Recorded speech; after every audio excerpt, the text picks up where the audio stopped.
ഞാൻ വെച്ചാൽ എഗ്രിമെൻ്റ് ഒന്നും വെക്കുന്നില്ലേ? ഇത് വെച്ചു വരുവാണ് നിനക്ക് നിന്നെ കൊണ്ടുവന്നും പോരാ, നീ ഇപ്പോൾ വലിയ ഡിമാൻഡ് ഇടുന്നത്, നീ ആരാണ് നിന്റെ വിചാരം? അങ്ങനെ എന്നെ കളിയാക്കി. എൻ്റെ ഫ്ലാറ്റ് വന്നു. ഇവന്മാരെല്ലാം പഠിച്ച കള്ളന്മാർ, ആക്ടേഴ്സ് അല്ലേ. ഞാൻ പറഞ്ഞു എന്നെ പുള്ളിക്കാരൻ എന്നോട് അങ്ങനെ ചോദിച്ചു. ആര്? ഞാൻ പറഞ്ഞു അങ്ങനെ ചോദിക്കൂടി, എനിക്ക് തോന്നില്ലടാ അങ്ങനെ ഒന്നും ചോദിക്കും. അങ്ങനെ ഇടി അങ്ങനെ ചോദിക്കുന്ന ആളെയല്ലടി. ഞാൻ പറഞ്ഞു പക്ഷെ എൻ്റെ അടുത്ത് അങ്ങനെ ചോദിച്ചു അകത്ത് പോയി സംസാരിക്കാന്ന്. എന്നാ അഭിനയം ഓസ്കാർ അവാർഡ് കൊടുക്കണം. ഞാൻ വിചാരിച്ചു ശരി, ചിലപ്പോൾ പുള്ളി അറിയാതെ ചോദിച്ചതായിരിക്കും. പുള്ളിക്കാരിയുടെ പുതിയ വീഡിയോ ആണ് കേട്ടോ. ജാഫ്രിഡിക്കയെ കുറിച്ചാണ് പറയുന്നത്. ജാഫ്രിഡിക്ക് മാത്രമല്ല, രസകരമായ പല കാര്യങ്ങളും പുള്ളിക്കാരി പറയുന്നുണ്ട്. അത് നമുക്ക് നോക്കാം എന്തൊക്കെയാണെന്നുള്ളത്. അതിനുശേഷം പിന്നെയും ഒരു ഏതൊരു ലൊക്കേഷനിൽ ഞാൻ ഇയാളെ കാണും ആരനെ. അപ്പം ലണ്ടനിലെ പ്രോഗ്രാം പറയുന്നു. ലണ്ടനിൽ എടി നീ ലണ്ടനിൽ വരുന്നു എന്ന് വെച്ചു. ഞാൻ പറഞ്ഞാൽ വരുന്നു, ആരൊക്കെ ഉണ്ടെന്ന് വെച്ചാൽ ഞാനുണ്ട്. മണിച്ചേട്ടനുണ്ടോ എന്ന് പറഞ്ഞു. എനിക്ക് മണിച്ചേട്ടനില്ല എന്ന് പറഞ്ഞു. അപ്പം എനിക്ക് ഒന്നുകൂടെ സന്തോഷമായി. അങ്ങനെ ലണ്ടനിൽ പോയപ്പോഴത്തേക്ക് ദേ കൊണ്ടുപോണു. അവിടെ ചെന്ന് ഇറങ്ങിയപ്പോഴത്തേക്ക് ഒരു സ്പോൺസർ കൊണ്ടേ അങ്ങോട്ട് കൈമാറി കൊടുത്തു.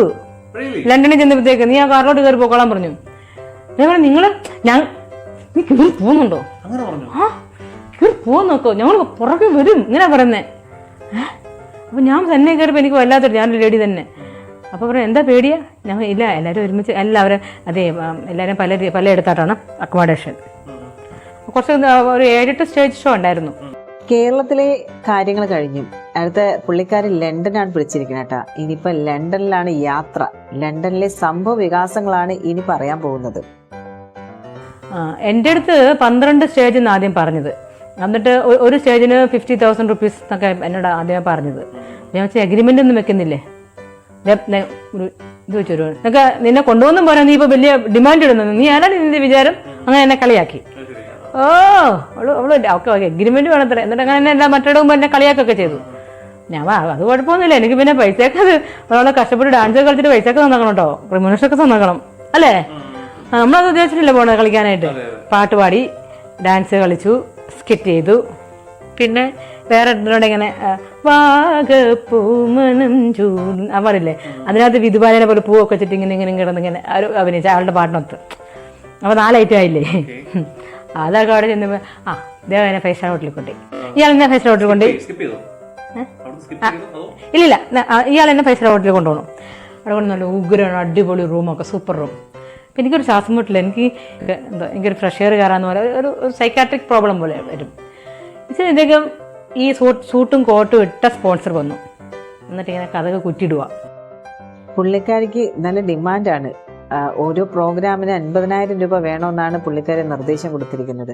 അപ്പോൾ അതിന് പ്രകാരം ഡാൻസ്, സ്കിറ്റ്, പാട്ട് എല്ലാം അവതരിപ്പിക്കും. പ്രോഗ്രാം എല്ലാം കഴിഞ്ഞപ്പോഴാണ് അടുത്തൊരു സംഭവ വികാസം നടക്കുന്നത്. അതും സ്പോൺസർ വകയാണ് കേട്ടോ. സൂട്ടും കോട്ടും ഇട്ട ഒരു സ്പോൺസർ വരുന്നുണ്ട്. ഇനി വരാൻ പോകുന്നതേ ഉള്ളൂ. സ്പോൺസർ ചെയ്യുന്ന കാര്യങ്ങൾ എന്താണെന്ന് നമുക്ക് നോക്കാം. ഈ സൂട്ടും കോട്ടും ഇട്ട സ്പോൺസർ വന്നു. എന്നിട്ട് ഇങ്ങനെ കഥകൾ കുറ്റിടുക, അടയ്ക്കുന്നത്. ഞാൻ പറഞ്ഞേ എന്തിനാ അടയ്ക്കേണ്ട ആവശ്യമില്ല, കുറ്റിട്ടുണ്ടാ എന്ന് പറഞ്ഞേ. അല്ല ഞാൻ ഇവിടെ മിനുവിൻ്റെ കൂടെയാ. ഞാൻ എൻ്റെ കൂടെയോ? എന്തിന് ചോദിച്ചു. പറഞ്ഞില്ലേ? ഞാൻ പറഞ്ഞില്ല. ഞാൻ ഇന്ന് മിന്നുവിൻ്റെ കൂടെയാണ്. ഞാൻ പറഞ്ഞോ എനിക്കതിന് സാധിക്കത്തില്ല, ഞാൻ അതിനും അല്ല വന്നത്. ഞാൻ ഡാൻസ് ചെയ്യാനും പാട്ട് പാടാനും സ്കിറ്റ് ചെയ്യാനും വന്നത്. ഞാനല്ലാണ്ട് ആരുടെ ഒന്നും ഞാൻ പോകത്തില്ല. അങ്ങ് മുഖത്തടിച്ച് പറഞ്ഞു. ഇതെന്തൊരു പരിപാടിയാണ് ചെയ്തത്. പുള്ളി അങ്ങ് ആകെ ഇതായിപ്പോയി. അപ്പോൾ ഞാൻ വരത്തില്ല. അപ്പം പുള്ളി ഇങ്ങനെ അവിടെ നിന്നു. ഇപ്പം എന്താ ചെയ്യുക? ഞാനും ചോദിക്കുക ഇങ്ങനെ. ലാസ്റ്റ് പുള്ളി പറയണേ എനിക്കൊരു സഹായം ചെയ്യാവോ? പക്ഷെ എന്താ? ഞാൻ എൻ്റെ ഭാര്യയോട് കള്ളം പറഞ്ഞിട്ടാണ് വന്നത്, ഇന്ന് രാത്രി വരത്തില്ല എന്ന്. ഇനിയിപ്പോൾ അങ്ങോട്ട് ചെന്നാൽ അതൊരു സംശയത്തിനിടയാകും. ദയവ് ചെയ്ത്. അപ്പം 2 കട്ടിലാണേ. അപ്പുറത്തെ കട്ടിലേൽ ഞാൻ അവിടെ കിടക്കുന്നതിന് മിനുവിന് വലിയ വിരോധമുണ്ട്. ഞാൻ ഒന്നും നോക്കത്ത് പോലും ഇല്ല, സൈഡിലോട്ട് പോലും നോക്കത്തില്ല. ഞാൻ പറഞ്ഞു ഒരു കുഴപ്പമില്ല, ഞാനും യാത്ര ചെയ്ത് വന്നേക്കുന്നതാണ്, എന്നോട് സംസാരിക്കാൻ പോലും നിൽക്കരുത്, എനിക്ക് നന്നായിട്ട് ഉറങ്ങണം. അവിടെ കിടന്നുറങ്ങിക്ക് ഒരു കുഴപ്പമില്ല. പുള്ളി സൂട്ടും കൂട്ടൊന്നും ഊരാതെ, ഷൂ പോലും ഊരാതെ പാവം അവിടെ പോയിട്ട് ഇങ്ങനെ കിടക്കുന്നുണ്ട്. ഞാൻ ഒരു ബ്ലാങ്കറ്റ് പൊതിച്ച് ഞാൻ കിടന്നു. അപ്പോൾ നമുക്ക് കുഴപ്പമില്ല, ഞാനും അവിടെ കിടന്നുറങ്ങി. 3 മണിയാകുമ്പോഴത്തേക്ക് ഇദ്ദേഹം കഴിഞ്ഞിട്ട് പറഞ്ഞു മിനു ഞാൻ പോവാട്ടോ, 3 മണിക്ക് എൻ്റെ എല്ലാവർക്കും സഹായം ചെയ്തു കൊടുക്കുന്നുണ്ട്. പുള്ളിക്കാരൻ ഭാര്യയോട് പറയാതെയാണ് വന്നത്. ഞാൻ ആ റൂമിലോട്ടൊന്ന് സൈഡിലോട്ട് കിടന്നോട്ടെ എന്ന് മാത്രമേ ചോദിച്ചുള്ളൂ. അതിന് പുള്ളിക്കാരി സമ്മതിക്കുകയും ചെയ്തു. അത്രയേ ഉള്ളൂ. ആ സംഭവം കഴിഞ്ഞു, അത്രയേ ഉള്ളൂ. അപ്പം നമ്മൾ പോകത്തില്ല എന്ന് അറിഞ്ഞവരോട് ഇവർക്ക് എല്ലാവർക്കും എന്നോട് ദേഷ്യമായി. നീ എന്നാ പണിയാളിയാ കാണിച്ചേ? നീ എന്നെ പണാനാ ഇങ്ങോട്ട് വന്നത്? ആ ഇടുക്കി സ്ലാങ്ങിന്റെ ഇതില്ലേ, നീ എന്നാ നീ ചെയ്തത്? നീ എന്നെ പണിയാതെ നീ എന്തിനാടി പിന്നെ വന്നത്? നീ പിന്നെ എന്തിനാണ് സിനിമയിൽ വന്നത്? പുള്ളി കൂടായി. അതായത് തെറ്റിൽ നിന്നും ഉണ്ടാക്കുന്ന പണം, മറ്റുള്ളവരെ എക്സ്പ്ലോയിറ്റ് ചെയ്തുണ്ടാക്കുന്ന പണം ഒരു മാർക്ക് നിൽക്കത്തില്ല. ഇനി ആരെങ്കിലും കുറെ പൈസ മറ്റുള്ളവരെ ചതിച്ച് ഒരു പ്രൊഡ്യൂസറിനെ ചതിച്ച് കുറെ കാശ് ഉണ്ടാക്കിയാണ്ടല്ലോ, ദൈവം അവനെ പന പോലെ ഉയർത്തിയിട്ട് താഴത്തോടെ ഒറ്റയിട്ടില്ലെങ്കിലും അതാണ് ഇപ്പൊ ഞാൻ പറയുന്നത്. 15 വർഷം എന്നെ ദൈവം ഉണർത്തിയില്ല. 15 വർഷം കഴിഞ്ഞ് ഈ ഹേമ കമ്മിറ്റി കൊണ്ടുവന്നതും ഇതെല്ലാം ദൈവത്തിന്റെ ഒരു പദ്ധതിയാ അല്ലെ. എന്നെ ഒരു നിമിത്തമാക്കിയെന്നേ ഉള്ളൂ. ഞാനൊരു കാര്യം പറയട്ടെ, എനിക്ക് അങ്ങനെ ആകാനാ ഞാൻ നേരത്തെ എത്ര പേരാന്നറിയോ? എനിക്ക് ഫ്ലാറ്റ് വാങ്ങിത്തരാം, എനിക്ക് കാറ് വാങ്ങിത്തരാം, അവരുടെ കീപ്പായിട്ടിരിക്കാൻ. വലിയ വലിയ പ്രൊഡ്യൂസർമാർ തന്നെ. ജർമ്മനിയിൽ വാ, I am not happy with my wife. ഞാൻ അവിടെ ഒരു വീട് തരാം മിനു അവിടെ താമസിച്ചു.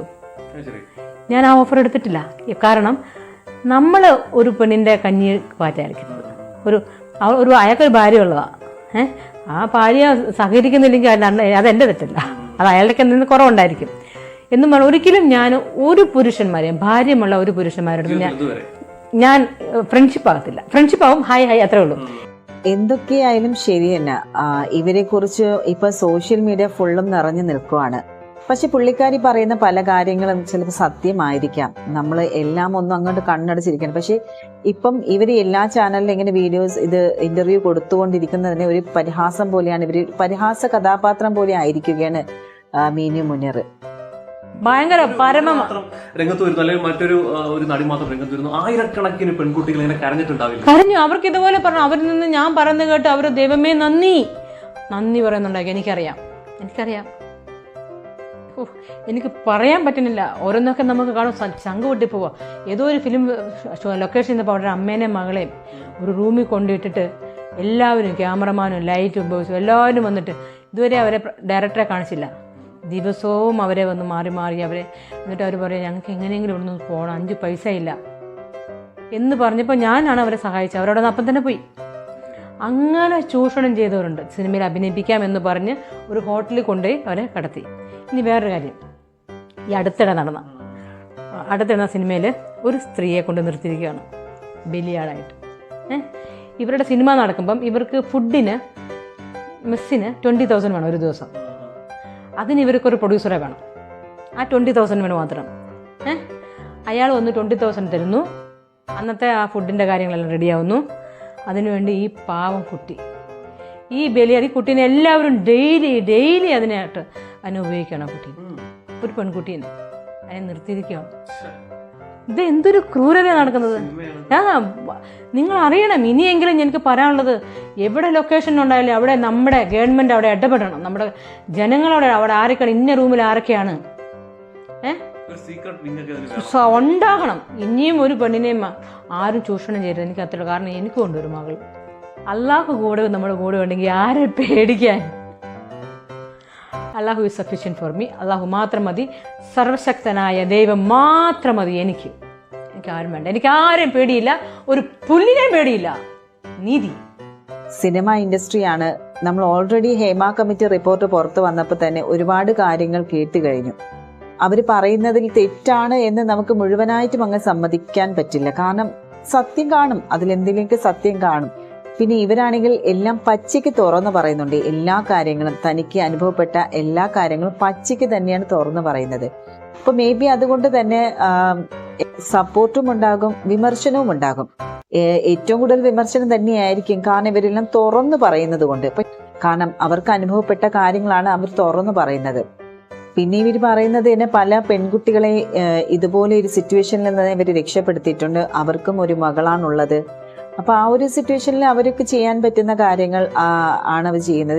പിന്നെ ഈ ഹേമ കമ്മിറ്റി റിപ്പോർട്ട് പുറത്തു വന്നത് കൊണ്ട് തന്നെയാണ് അവർ ഇപ്പൊ ഈ കാര്യങ്ങളെല്ലാം തുറന്നു പറയുന്നത്. അവർക്ക് ഒരേ ഒരു ലക്ഷ്യമേ ഉള്ളൂ, നീതി കിട്ടുക. അപ്പം അവർക്ക് അനുഭവപ്പെട്ട കാര്യങ്ങൾ എന്തൊക്കെയാണെന്നാണ് അവർ ഈ ഒരു വീഡിയോയിലൂടെ എല്ലാം അവർ തുറന്നു പറയാൻ ശ്രമിക്കുന്നത്. മലയാളി പ്രേക്ഷകർ ഏറ്റവും കൂടുതൽ ചർച്ച ചെയ്യുന്ന ഒരു വ്യക്തി തന്നെയാണ് മീനു മുനീർ. വളരെ ചെറിയ സമയം കൊണ്ട് തന്നെ ഇവർ ആളുകളുടെ സംസാര വിഷയമായി മാറുകയും ചെയ്തിരുന്നു. പ്രത്യേകിച്ച് നടൻ ജയസൂര്യ, മുകേഷ്, ബാലചന്ദ്ര മേനോൻ ഇവർക്കെതിരെ വളരെ രൂക്ഷമായിട്ടുള്ള പ്രതികരണങ്ങൾ നടത്തിയതുകൊണ്ട് മാത്രമാണ് മീനു മുനീർ ഇത്രയും ശ്രദ്ധ നേടിയിരുന്നതും. നമുക്കറിയാലോ, നടൻ ബാലചന്ദ്ര മേനോനെതിരെ ഇവർ ഗുരുതരമായിട്ടുള്ള ആരോപണം ഉന്നയിച്ചതും അതിന് പിന്നാലെ ബാലചന്ദ്ര മേനോൻ മീനു മുനീറിനും അവരുടെ അഡ്വക്കേറ്റിനും എതിരായിട്ട് ഒരു പരാതി കൊടുത്തിട്ടുണ്ടായിരുന്നു. അപ്പൊ ഇത് ഇനി തന്നെ അറസ്റ്റ് ചെയ്യാൻ സാധ്യതയുണ്ട് എന്ന് കണക്കിൽ എടുത്തുകൊണ്ട് തന്നെ നടി മീനു മുനീർ കാസർഗോഡിലെ പ്രിൻസിപ്പൽ സെഷൻസ് കോടതിയിൽ ഒരു ജാമ്യാപേക്ഷ കൊടുത്തിരുന്നു. എന്നാൽ ഇപ്പോൾ അറിയാൻ സാധിക്കുന്നത് മീനു മുനീറിന് ജാമ്യമില്ല, അതായത് അവരുടെ ജാമ്യ ഹർജി തള്ളി എന്നാണ് അറിയപ്പെടുന്നത്. കാരണം അത് അപൂർണമാണ് എന്നുള്ള വിലയിരുത്തലിലാണ് ഇവരുടെ ജാമ്യ ഹർജി റദ്ദ് ചെയ്തത്. കേസിന്റെ വിവരങ്ങളൊന്നും മുൻകൂർ ജാമ്യാപേക്ഷയിൽ ഉൾപ്പെടുത്തിയിരുന്നില്ല എന്നുള്ള കാരണം പറഞ്ഞാണ് ഇവരുടെ ജാമ്യ ഹർജി റദ്ദ് ചെയ്തത്.